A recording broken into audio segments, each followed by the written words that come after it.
This is the Infinite Receiving Podcast, helping conscious leaders like you tap into a wealth of abundance across all areas of your life and business. My name is Susie Ashworth. I am a single mom of 3 and author of the Sunday Times best-selling book, Infinite Receiving: Crack the Code to Conscious Wealth Creation and Finally Manifest Your Dream Life.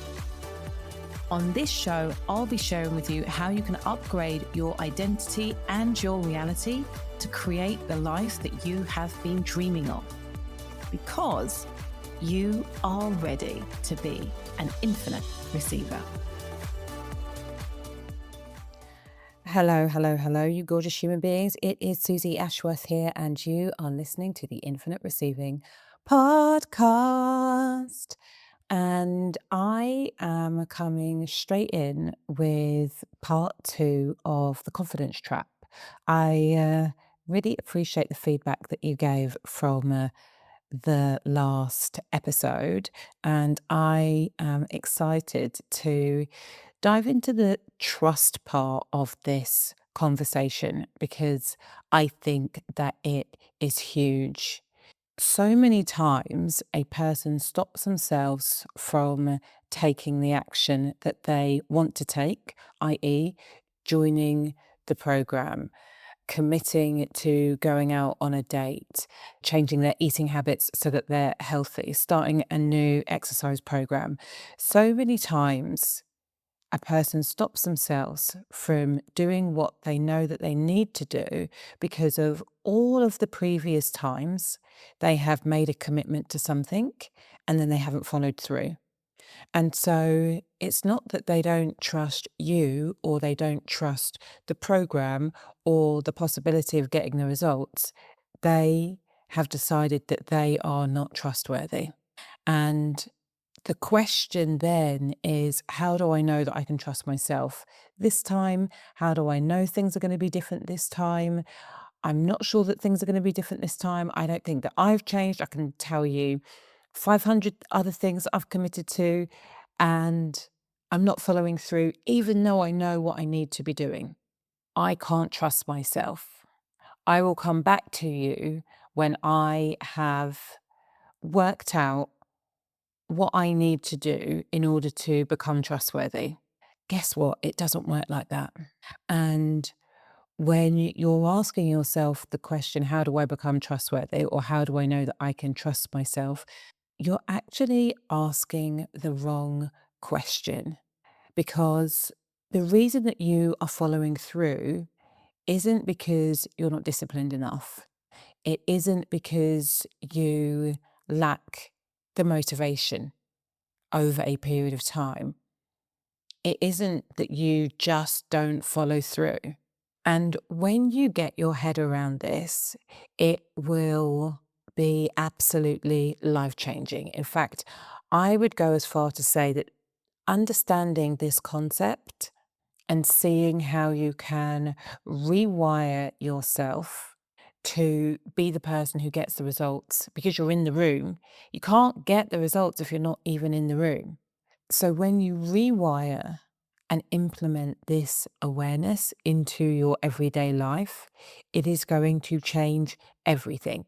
You're not doing the thing not because you're inadequate or the program's wrong or the mentor's wrong or that something's broken. You're not doing the thing because, quite simply, your brain is wired to protect your current identity and not your future one. I'm going to say that again because it is really important.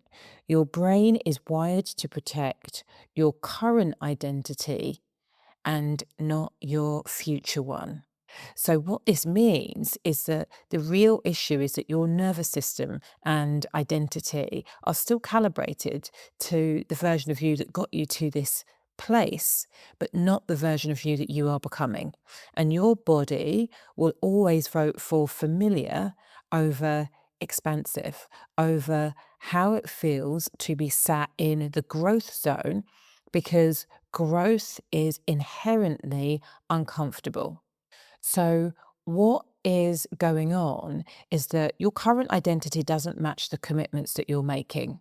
Every commitment carries an identity upgrade. And so what was happening before with you is that you were saying, I am going to eat healthily, or I'm going to stop arguing with my partner, or I'm going to put you on my vision board. Because if the identity upgrade feels too far away from where you're standing, then your system rejects the behavior that you're trying to lean into. This is why intellectually you know that you can do it and you know exactly what to do, but you're still not doing it, which is why I have said for years identity trumps strategy every single time without exception. You have to nail this if you want to get the results that you know are possible for you. What's going on with your nervous system is that it perceives the change that you want to make as a threat, even if the change is positive, even if the change is exciting, even if the change could make your life so much better. Because if it senses uncertainty or potential exposure, maybe you're going to get this wrong. Maybe you'll fall flat on your face. It means that there is an emotional risk there. And that emotional risk, coupled with a sense of loss of control, means that you hit the brakes. That is what is going on when people talk about self-sabotage. And it's not because you're weak, it's because your body is keeping you safe. The other thing that's going on is that you're relying, or up until now have relied on your emotions to kickstart your action. So people are waiting for that feeling of clarity. They're waiting for that feeling of confidence. And as we talked about in the last episode, you can wait for that feeling of confidence your entire life, because confidence is never going to come and hit you in the face like a wet fish. Your confidence comes from the evidence of taking action, or people are waiting for themselves to feel motivated before they go. But as with action creating confidence, it's the action that gives you the clarity. It's action that creates momentum. So you are going to have to move in order to experience the feelings that you're waiting for. The other thing that's happening is there are micro leaks in your environment, and those micro leaks drag you back into your old patterns. So, whatever is normal in your environment becomes inevitable in your behavior. So, if your environment supports the old version of you, the old version of you will keep on winning. So, it's like when people say, if you want to start eating healthily, remove the crisps, remove the chocolates, remove the cookies. Because otherwise, every single time you go into the fridge, you are being reminded. Your old identity is being pinged. When you go into the fridge, you get the milk out for the tea and you get the cookies as well. So you have to, at the very least, move the cookies into a different position, and at best, just take them out of your environment. What is going on in your environment right now that is super supportive to the version of you that you were, but not the version of you that you are becoming? And finally, people think that the goal is to never fall off. And 75 hard. Ah, I am restarting again at time of recording. And what's so frustrating is that I had done 27 days. I felt so confident in myself. And I remember saying to my sister, I'm just going to do it this time. This time feels so different. And then that was on the Saturday. And then on the Sunday, I missed my 10 pages. And why did I miss my 10 pages? Because I didn't get up and read as soon as I woke up. And because that is the sequence, my environment then, from when I actually got up to when I went to bed, I missed my cue. Waking up is the cue to read. I missed the cue and then I forgot about it. And what would normally happen is that I would pick my phone up and there would be some kind of notification, but for whatever reason I didn't. I missed it. So any other cues I missed. And so then I started again. There's something very challenging about starting again. I never quite hit it. And I started again. and I fucked it up again. And so this is now the third time I am starting again. And the reason that I share this with you is because most people think that the goal is to never fall off. And I know how hard it is to get back on when you have fallen off, but that is the mastery. The mastery is the speed at which you can come back to the commitment. And so, in the example that I just shared, what would be Jedi Master operations would be to skip the 10 pages and then get straight back on it. That would be Jedi Master. I'm not quite there yet, and it's okay because your bounce back rate determines your results ultimately, not how perfect you are. So, in order for you to move forward, you have to bring your identity, nervous system, and environment into partnerships with your commitment. So, what this looks like, when I say this, explain this to people, often they're like, oh, right, great, I'm going to go and sort this out and then I'll be back.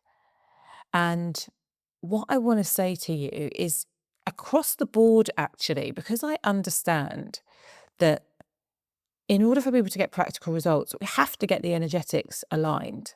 And so the containers that we create, particularly when it comes to the certification and my mastermind, my sales mastermind, it's set up so that you are having micro wins.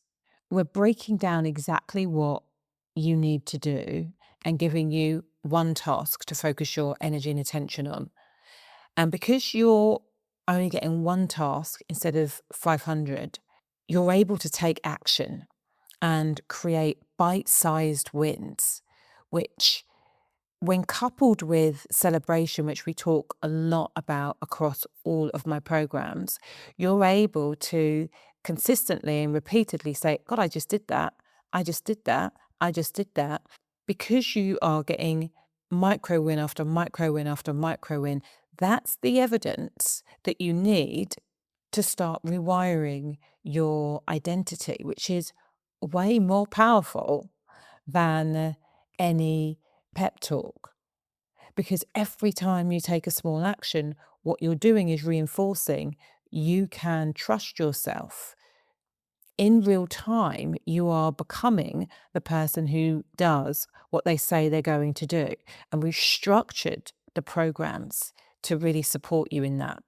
As I've already said, we don't create anything without thinking about the nervous system and the energetics. So you're always going to have the grounding tools, the emotional containment, the accountability. We teach you the tools of co-regulation. So you have an incredible safe space to stretch without snapping. So your body feels so much safer as you take the consistent action, which ultimately propels you into your quantum leap. Because you are consistently repeating small wins and then reflecting on your wins and then receiving coaching, what it enables you to do as you're taking action, apply new meanings to the action that you are taking, which supports you in growth. So you're consistently having your progress reflected back to you. And in that community space, your peers are going to normalize taking action, normalize acting courageously, and normalize acting consistently. It's so much easier to do that in community when you allow yourself to be in community than when you do it on your own. How do we know? Because of all of the places where you don't trust yourself. And you have frameworks that are going to help you name and step into your next level of identity. So you combine all of that good stuff with a container that doesn't rely on your motivation. You get to learn to trust the process through the structure and through the community. So you are in a stable structure as your identity up levels. And this is your new environment. This is the environment that your future self has picked for you. So you're in your future self's new environment. You're creating new habits for your future self. You're having the conversations that your future self has. And you have the expectations that your future self has for themselves because you are in a new space. So, what I'm saying is, when you're thinking about joining one of our programs or any programs, you want to be asking yourself or telling yourself that it's not about learning how to trust yourself before you're able to move. You want to join programs and containers that enable you to become the person who trusts themselves because of the structure that you are placed in. This is where, in the right program, your identity is shaped, reinforced, and stabilized. So, I hope that this has been really enlightening for you today. I hope that you have a much clearer understanding of why and where things have fallen down in the past and exactly what it is that you need to do to thrive in the future. And if this has been helpful for you and you think it would be helpful for somebody else, please could you do me a favor and share this on Instagram, tag me, or share it directly with a friend. I would deeply, deeply appreciate it. And in the meantime, please remember that faith plus action equals miracles. Thank you for listening to Infinite Receiving with me, Susie Ashworth. I'd love to share with you my Infinite Receiving activation audio. Go to susieashworth.com/activate infinite receiving.